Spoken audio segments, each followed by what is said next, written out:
Respected teachers, Assalamu alaikum. I am Musna Mukhtar from Snowman Publishers, and in this video, we are going to talk about Knowledge Wheel Math Series. Look here, the topic is measurement and non-standard units. It is all about non-standard units. तो measurement का जो concept है उसमें बच्चों को पहले non standard units यानी कि जो आपके स्टैंडर्ड यूनिट्स हैं जैसे कि सेंटीमीटर्स हैं, इंचेस हैं, मीटर्स हैं, तो हम बच्चों को अभी इसका कॉन्सेप्ट नहीं देते। हम नॉन स्टैंडर्ड जो यूनिट्स हैं जैसे कि उनकी पाम है, उनका फुट है, पेपर क्लिप्स हैं, ब्लॉक्स हैं, हम इनकी मदद से बच्चों को मेजरमेंट सिखाते हैं। और उसकी वजह बेसिकली ये है कि बच्चों की बेसिक जो कंसेप्चुअल अंडरस्टैंडिंग है वो डेवलप होती है उनकी, उसके साथ साथ उनकी फाइन मोटर स्किल्स डेवलप होती हैं, उनकी physical movement, gross motor skills और जो हैंड्स ऑन लर्निंग है वो प्रमोट होती है।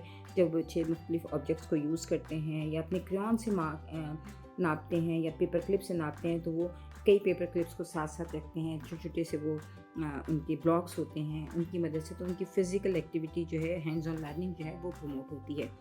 साथ साथ उनकी जो है लैंग्वेज डेवलपमेंट होती है, जैसे कि टॉलर, शॉर्टर, हैवियर, क्योंकि ये जो कॉन्सेप्ट्स हैं टॉल, शॉर्ट, वो ये ले चुके होते हैं। बट जब वो कंपैरिजन करते हैं और कंपैरिजन्स करना सीखते हैं डिफरेंट यूनिट्स की मदद से, तो this is longer, this is heavier, this is taller, तो बच्चे उसको इस तरह की लैंग्वेज जो है, उनकी कम्युनिकेशन जो है वो बेहतर होती है। साथ साथ उनकी प्रॉब्लम सॉल्विंग स्किल्स बहुत ज़्यादा इंप्रूव होती हैं। और this is the bridge in between without any measurement, long, short, tall, short और फिर सेंटीमीटर्स और इंचेस करने में जो एक ब्रिज का काम है वो ये नॉन स्टैंडर्ड यूनिट्स करते हैं और बच्चों को सपोर्ट करते हैं।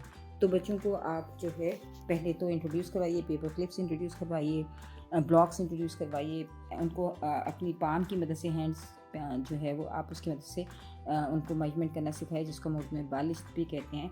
तो हाथों की मेजरमेंट उनको सिखाइए ताकि बच्चे जो हैं हैंड्स ऑन लर्निंग कर सकें। तो आप डिफरेंट जो है मार्कर्स की, रेज़र की, टेबल की, इस तरह के डिफरेंट जो रियल ऑब्जेक्ट्स हैं उनकी मेजरमेंट करवाइए ब्लॉक्स की मदद से, पेपर क्लिप्स की मदद से, उनके हाथों की मूवमेंट की मदद से, ताकि बच्चे जो हैं वो इस कॉन्सेप्ट को समझ सकें। और before going to centimetres and inches and metres, बच्चे जो हैं वो अपने कॉन्सेप्ट को आसान तरीके से क्लियर कर सकें, क्योंकि ब्रेन डेवलपमेंट के लिए ज़रूरी है। Problem solving skills, critical thinking और इन तमाम बातों के लिए अर्ली ईयर्स में बहुत इंपॉर्टेंट है कि बच्चे मैक्सिमम हैंड्स ऑन लर्निंग करें, ताकि उनका जो उनकी जो लर्निंग है वो उनकी इन डेप्थ हो और वो उस कॉन्सेप्ट को बाकायदा समझ सकें। शुक्रिया।